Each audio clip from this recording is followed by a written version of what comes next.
Bienvenue dans cette nouvelle vidéo. Ce qu'on peut voir à l'écran, c'est que Bitcoin est en train de stagner depuis donc qu'il a atteint notre target des 59 000 ici il y a maintenant quelques jours. Donc on va essayer d'analyser les scénarios possibles et envisageables pour les prochains jours et les prochaines semaines.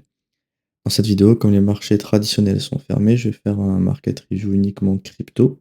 Donc ensuite j'analyserai Ethereum et Hyperliquid. Donc pour commencer avec Bitcoin sur le daily, j'ai déjà fait le weekly en début de semaine et je l'ai refait dans la vidéo de jeudi. Donc si vous voulez plus de détails sur le weekly, n'hésitez pas à aller voir une des deux dernières vidéos, vous aurez tout ce qu'il vous faut. Maintenant pour le daily, est-ce qu'on a eu du changement? Alors là, est-ce qu'on a déjà clôturé en dessous? Alors ici, on était à 59 800 et la clôture a été faite à 59 771.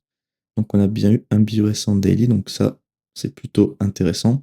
Parce que du coup, notre structure qui était gigantesque va devenir un peu plus exploitable actuellement. Comme ceci, le BOS. On a également pour moi une structure interne avec un BOS interne qui a été fait ici. Donc je vais l'écrire comme ceci. Donc voilà pour notre mise à jour structurelle. Maintenant sur le daily, tout est toujours aligné à la baisse. Ça, ce n'est pas un POI weekly, c'est une ancienne demande. Donc, une zone peut potentiellement faire un rejet, mais on n'est pas forcément censé l'exploiter pour du long.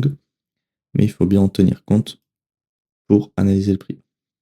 Donc structure swing baissière, structure interne baissière, structure fractale, donc notre order flow baissier depuis le choc à ce niveau-là. Donc depuis ce niveau, on cherche uniquement des shorts. Et actuellement, là c'est très clair, on a un POI en daily ici. Donc clairement, notre scénario, c'est d'attendre des shorts dans cette zone pour target un nouveau lot. Donc ça, c'est pour notre scénario. Maintenant, dans les faits, il faudra quand même être vigilant au sein de ce POI parce que clairement, après un BOS et une jambe ultra étendue, on s'attend à quoi? À un pullback. Donc maintenant, on verra. Mais pour moi, il y a des chances qu'on vienne choquer à la hausse un jour ou l'autre. On peut peut-être faire encore quelque chose comme ça avant de choquer à la hausse et repartir pour un pullback, mais on est clairement dans un scénario qui est viable, il est dans le plan, il est totalement valide, mais faut pas oublier qu'un jour ou l'autre, on aura un pullback dans cette structure. Pullback qui, à mon avis, reviendra facilement au-dessus de cette zone. On n'a même pas rebalancé des premiers FVG qu'on peut avoir ici. On s'est arrêté seulement dans celui-ci. Donc, pour l'instant, en tout cas, voilà pour le daily. On fera de toute façon des nouveaux scénarios ou de nouvelles analyses quand on aura potentiellement un choc aussi. Mais tant qu'il n'y a pas de choc à la hausse, dans tous les cas, il ne faut pas non plus trop essayer d'anticiper. Pour l'instant, on attend des scénarios de short. Si je peux juste vous montrer quelque chose qui pourrait être intéressant, ce serait par exemple qu'on fasse même pas avant. Si on vient ici, tant mieux pour nous, on pourra exploiter potentiellement un scénario de short. Et l'idéal, ce serait de revenir faire un nouveau lot directement. Un nouveau lot qui pourrait être fait juste sur une mèche de grappe de liquidité, ça ce serait hyper intéressant. Idéalement, on pourrait le faire début de semaine prochaine pour prendre également le lot de cette semaine. Et si on vient faire un nouveau lot ici, le point de choc futur qui est actuellement au 66 000 redescendrait au 60 900. Donc là, ce serait beaucoup plus proche pour avoir un choc haussier à repartir dans des scénarios haussiers. Scénarios haussiers qui ne veulent pas dire qu'on repart en bull run, ça il faudra plus de confirmation de toute façon. Mais en tout cas, on peut avoir quelques jours de hausse pour faire le pullback de toute cette structure baissière. Maintenant, on va aller voir le H4. Le H4 qui pourrait nous donner plus d'indices parce que ça peut souvent être précurseur du daily. Mais en l'occurrence, ici, je vois qu'on n'a eu aucun changement depuis. En fait, la dernière vidéo, on est clairement en train de ranger au sein de cette bougie, c'est-à-dire que là, on est coincé entre le low et le high de cette grosse bougie. Donc, clairement, price action très peu intéressant, c'est du complexe pullback. Donc, maintenant, il faut toujours attendre une chose. On n'est toujours pas venu dans notre POIH 4 ici. Donc, pour moi, je serai toujours dans le scénario actuel qu'on avait tracé la semaine dernière, qui pourrait être quelque chose comme ça. Ce scénario est également valide comme le daily, mais là par contre, je mettrai un gros point de vigilance, c'est que juste au-dessus de ce scénario, on a notre POI daily. Donc il faudra bien être vigilant parce qu'on pourrait faire une petite réaction pour créer de l'inducement et après on vient liquider tout le monde pour faciliter la mitigation de ce POI en daily. Donc clairement, il faudra être vigilant, mais c'est évidemment un scénario qui est exploitable parce qu'il est valide. Maintenant, il faut voir si c'est dans votre plan et comment vous gérez. Tous les scénarios sont possiblement exploitables et vous pouvez prendre des trades dans ces POI, mais que ça reste dans votre plan et que vous ayez quelque chose de structuré. Donc pour l'instant, je vois pas grand chose d'autre sur le H4, donc c'est tout pour l'analyse de Bitcoin. Pour les personnes qui veulent se former, je rappelle que j'ai créé un mentorat pour 2 types de personnes différentes. C'est si vous voulez investir avec une stratégie vraiment qui est solide sur le long terme, et également pour les personnes qui veulent devenir trader et faire ça de leur activité principale. Donc pour ça, vous allez avoir différentes formules. Vous allez avoir du mensuel, trimestriel ou annuel. Et en quoi ça consiste? Vous allez avoir donc en premier lieu 2 formations offertes, hein. Une formation qui va parler plutôt d'outils crypto pour sélectionner, trouver les bonnes cryptos et ensuite appliquer une stratégie sur ces cryptos.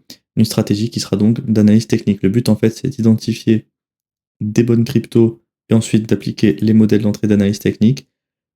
Ça, c'est pour de l'investissement. Et après, pour les personnes qui veulent trader, le modèle d'analyse technique, il est évidemment adapté à toutes les time frames, tout type d'actifs. Donc, c'est vraiment pour les personnes qui veulent aussi devenir trader, un modèle qui va être quasiment 100% mécanique, hein. Vous allez avoir très peu d'éléments qui seront pas mécaniques. En gros, l'idéal des stratégies mécaniques, c'est d'avoir un setup qui va avoir plein de paramètres prédéfinis pour en fait avoir des probabilités qui sont solides et un trade qui va se ressembler en fait quasiment à chaque fois. L'objectif, c'est que quasiment tous nos trades soient les mêmes et du coup, on peut se construire des stats solides sur le long terme. Et là, en gros, on tourne aux alentours des 75-80% de win rate.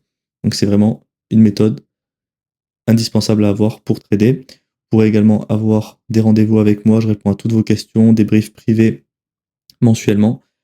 Et évidemment, c'est quelque chose de one-to-one, donc je vous accompagne tout au long en fait du cursus pour répondre à toutes vos questions. Et si vous n'avez pas compris quelque chose, je vous réexpliquerai tout pour vraiment que vous compreniez et que vous sachiez faire exactement ce que je fais moi sur les marchés. Pour l'analyse d'Ethereum maintenant, bon, sur le weekly, il n'y a pas eu de changement, c'est-à-dire qu'on est toujours dans nos scénarios qui attendent donc qu'on fasse un nouveau lot ici. Pour moi, c'est le signe que de toute façon, il n'y a pas eu de bottom, même définitif sur Bitcoin ou autre, parce que Ethereum, pour moi, on a de fortes chances, hein, même on pourrait dire 99% de chances d'aller chercher le lot des 1500 ici. Également, ça nous ferait redescendre notre point de choc futur sur la bougie à 1854 ici.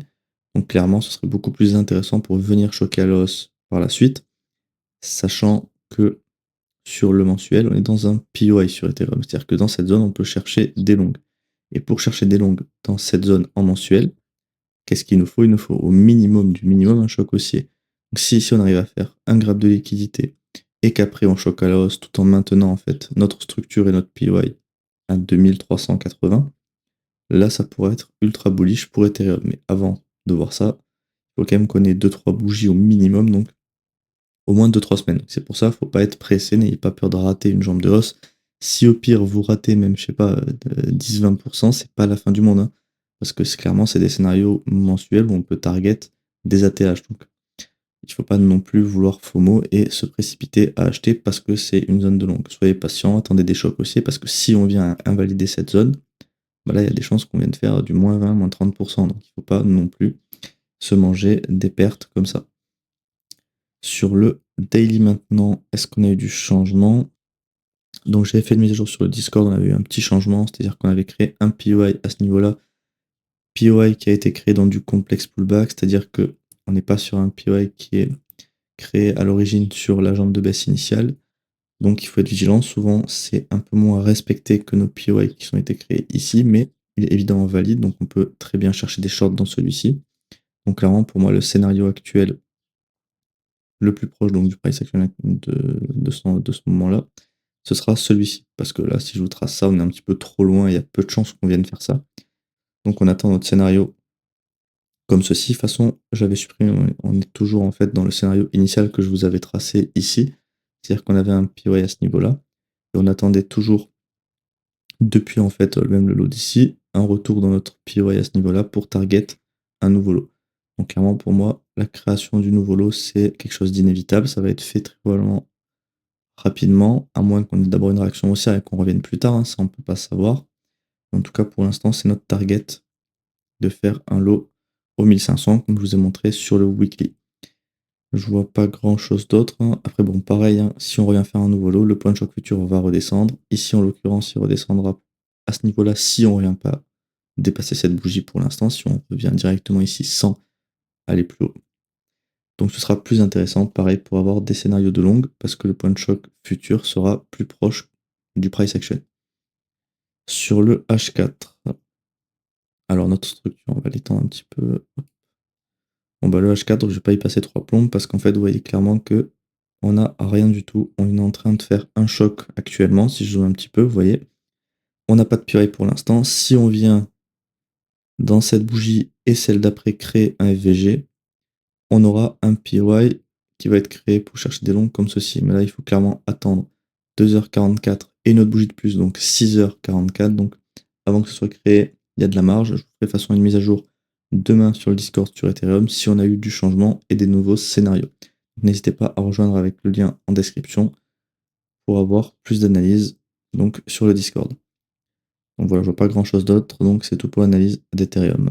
Pour finir la vidéo avec Hyperliquid, donc sur le weekly, notre structure s'est agrandie à la hausse. Donc notre PY weekly qui était ici n'est plus valide parce qu'on a fait un nouveau high, donc clairement le point de choc futur est remonté ici. Donc si on revient dans ce PY, on sera dans des scénarios de short.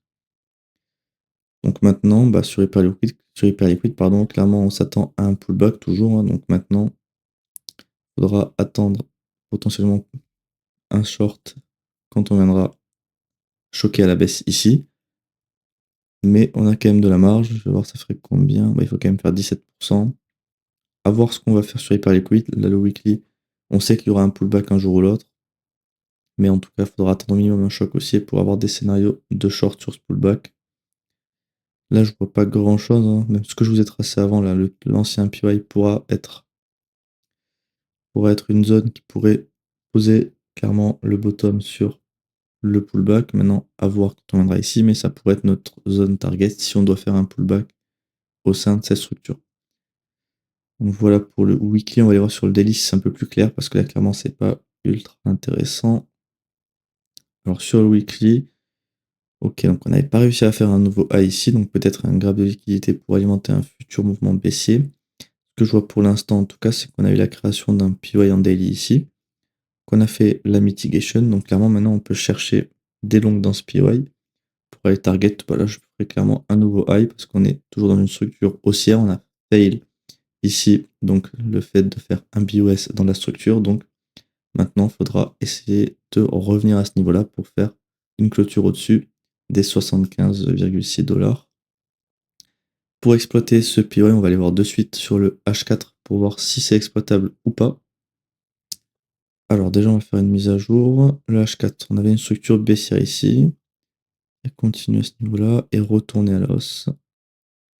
Donc le H4, une structure comme ceci, avec un BOS qui a été fait ici.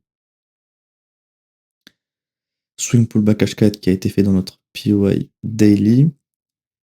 Donc là, clairement, on a eu un beau graphe de liquidité au sein du POI daily. Sauf que, alors on avait eu un choc haussier, après on a eu du choc baissier. Franchement, c'est pas ouf le price action de ça. Vous voyez que c'est pas hyper propre, hein. Si on avait eu une réaction directement avec un beau V-shape, avec plusieurs FVG, comme on a eu ici en fait, mais sur cette mèche-là, ça aurait été mieux. Là, vous voyez que c'est un peu. Ça ressemble vraiment à rien. Donc, je dirais pas que pour le moment le PO est exploitable au vu de ça. De toute façon, le choc est baissier, on a choqué à la baisse ici, donc c'est clairement pas exploitable structurellement parlant. Maintenant, si on veut essayer d'exploiter donc des scénarios potentiellement en lien avec ce PY daily sur du H4, il faudra attendre au minimum un choc haussier et la création de PY pour chercher des longues dans ces PY parce que pour l'instant, clairement, il n'y a absolument rien à faire, hein. C'est pas ouf ce qu'on a fait, donc il faut patienter. Maintenant, si on doit analyser le H4 purement actuellement, on a eu un PY qui a été créé ici pour chercher des shorts, donc on peut chercher des shorts. Pour moi, avec le price action qui ressemble à rien comme ça, un PY de complexe pullback, une zone de longue juste en dessous, ça m'intéressera clairement pas de chercher des shorts dans cette zone, même si c'est une zone évidemment valide. Je pourrais vous tracer un scénario comme ça, qui serait totalement valide, mais pour moi, il y a beaucoup trop de contre-confluence par rapport à ce scénario qui pourrait en fait l'invalider. C'est pas hyper clair, donc quand c'est pas clair, il vaut mieux s'abstenir plutôt que de prendre des trades un peu flous. Il vaut mieux essayer de faire le tri, prendre uniquement des setups ultra haute probabilité, parce que ça, clairement, c'est pas quelque chose qui va nous intéresser.